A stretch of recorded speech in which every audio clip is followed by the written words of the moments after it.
En Ámsterdam, Holanda, a Carlos Gustavo Arrieta.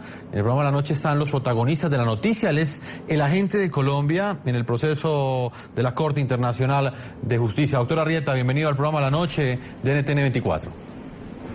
Muy buenas noches a ustedes y muchas gracias por la oportunidad de explicarle al país lo que pasó hoy. Tras la decisión de hoy, ¿es la Corte Internacional de Justicia una instancia idónea e imparcial para dirimir las diferencias limítrofes entre Colombia y Nicaragua? Mire, yo creo que la Corte se equivocó además en materia grave. La Corte, por una parte, desconoció su propia decisión. La Corte modificó sus decisiones anteriores. La Corte decidió juzgar 2 veces los mismos hechos. La Corte decidió darle a Nicaragua la oportunidad de probar nuevamente una cosa que no había podido probar en el primer proceso. De manera tal que yo creo que la decisión que hoy adoptó la Corte es una decisión muy censurable, y yo creo que esto lo que le pone de presente a Colombia es que no tiene las garantías que debería tener en este caso, porque no siento que hay un análisis objetivo e imparcial de las normas jurídicas. Señor Gustavo Arrieta, me gustaría que precisara algo. Usted dice que la Corte Internacional de Justicia se equivoca. ¿Por qué el Tribunal de la Haya no ofrece garantías? ¿Qué intereses tiene entonces? Mire, yo creo que es que la Corte tenía demasiadas ganas de entrar a conocer este tema, y en el proceso las ganas pudieron más que el razonamiento. Cuando usted mira la manera como la Corte sustentó su determinación, me parece que los argumentos que plantean no son unos argumentos muy sólidos.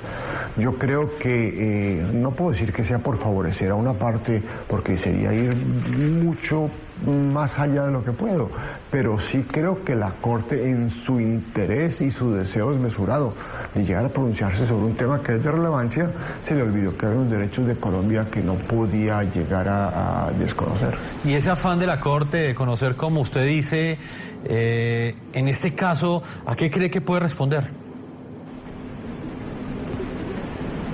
Pues mire, yo no podría decir a qué responde. Lo que pasa es que sí hay muchos hechos aquí que son de una gran importancia. Mire usted, por ejemplo, el hecho que el voto de la Corte fue absolutamente dividido, 8 contra 8. Nicaragua no obtuvo más votos a favor que Colombia. Nicaragua obtuvo, las tesis nicaragüenses tuvieron exactamente los mismos votos que las tesis colombianas. Lo que pasa es que el voto del presidente es un voto preponderante. Pero aquí no hubo ni una victoria, digamos, arrolladora, ni mucho menos. Al contrario, esto se decidió menos que por un photo finish. Se decidió fue por un tecnicismo del reglamento. Usted, como agente del Estado, es decir, como la voz de los colombianos en este pleito, ¿cómo califica esta decisión? ¿Para usted fue un fallo político o realmente fue jurídico? Yo creo que es un fallo que jurídicamente no está bien sustentado. Yo creo que la Corte, como decía, tenía demasiadas ganas de entrar a conocer ciertos temas de la plataforma, porque son temas debatibles, controvertibles, interesantes desde el punto de vista legal. Y en su afán de hacerlo, pues digamos, pasó por encima de sus propias decisiones, y yo creo que de alguna manera actuó de una manera que me parece que no es balanceada. Yo creo que el solo hecho de que haya habido una división como la hubo, 8 a 8, repito, no porque Nicaragua ha tenido más votos que Colombia, tuvo exactamente los mismos, los argumentos de Nicaragua y Colombia tuvieron exactamente el mismo peso ante la Corte, sino simplemente por cuenta de un tecnicismo, pone de presente la enorme debilidad política y jurídica que tiene esta decisión de la Corte. Esta ya es la segunda decisión de la Corte Internacional de Justicia que genera controversia y a la vez que pues, ha sido adversa para Colombia. ¿Qué riesgos enfrenta el país en este momento y qué implicaciones tiene que estos jueces sean los mismos que entren a decidir nuevamente sobre las ambiciosas pretensiones territoriales que continúa teniendo Nicaragua?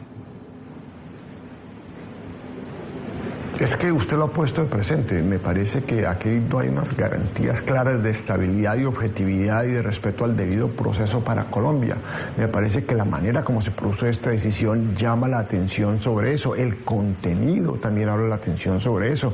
De manera que creo que Colombia, digamos, no tiene sus derechos adecuadamente protegidos ante la Corte Internacional de Justicia. Y por eso me parece que la decisión del presidente de no comparecer es una decisión sensata y que protege los derechos de los colombianos. Doctor Arrieta, ¿cuándo conoceremos si la Corte seguirá entregándole más territorio marítimo a Nicaragua? ¿Cuánto tiempo está estimado que durará ese pleito? Mire, es un pleito que debe durar aproximadamente 1 o 2 años. El hecho de que no comparezca una de las partes puede agilizar un poco el trámite, pero en todo caso yo creo que esto es una decisión que no se debe dar en ningún caso antes de 1 año o año y medio, y que se debe demorar, calculo que aproximadamente unos 2 años o 2 años y medio. Me gustaría que usted le explicara a los colombianos y a nuestros televidentes en el continente americano qué significa la no comparecencia de Colombia ante la Corte y qué implicaciones tiene esta decisión. Mire, la no comparecencia es una posición política. Es una posición política donde se le dice a la Corte, sabe que en este momento no confío en usted. Colombia además ha hecho muy claramente a la Corte que no tenía jurisdicción, que no tenía competencia. De tal manera que la posición que adopta Colombia es una posición que se fundamenta en lo que ella misma ya había dicho, es decir, la inexistencia de competencia de la Corte y además, en este caso particular, la inseguridad que le genera una decisión tomada en las condiciones tan precarias como estas. ¿Qué quiere decir eso? Naturalmente, el proceso continuará sin la participación de Colombia. La Corte tiene la obligación de ser objetiva, de imparcial y de escuchar todos los puntos de vista, de analizar todas las posibilidades.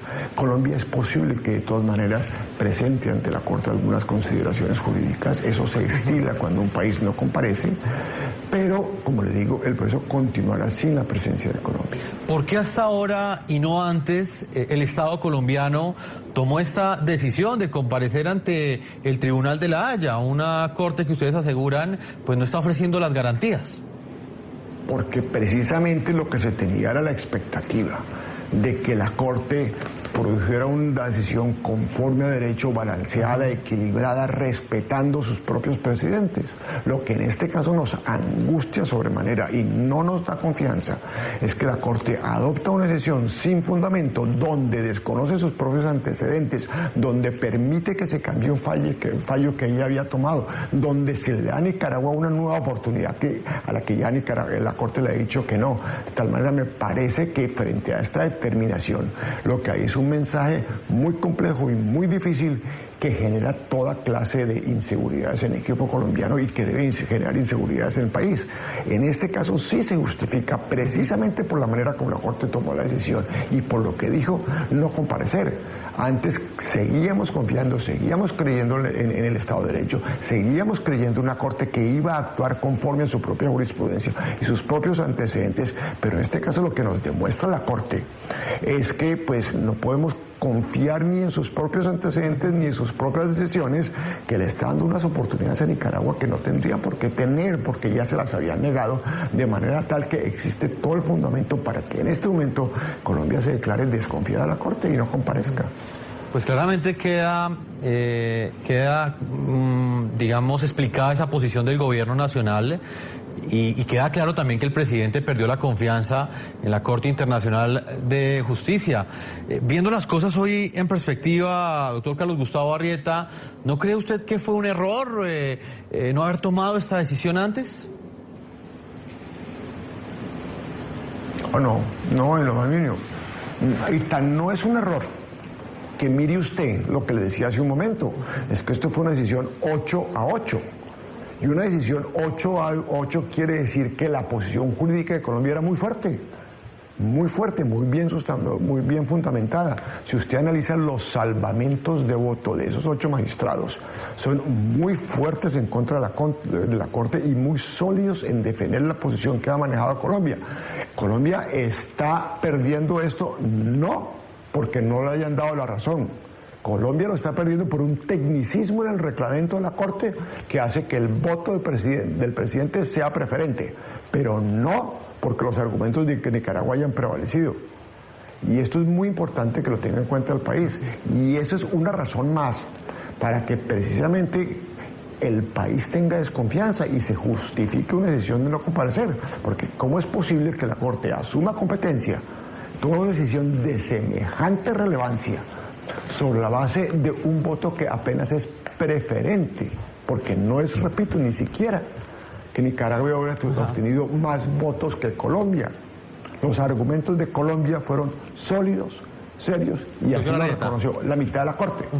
Lo que pasa es que como el presidente no lo reconoció, pues el voto del presidente tiene un factor dominante aquí. ¿No comparecer ante el Tribunal de la Haya blinda a Colombia en este momento de perder más territorio? No, mire, no comparecer no nos blinda de nada. Bien, la Corte puede continuar con su determinación, bien, con su proceso, y puede tomar una determinación.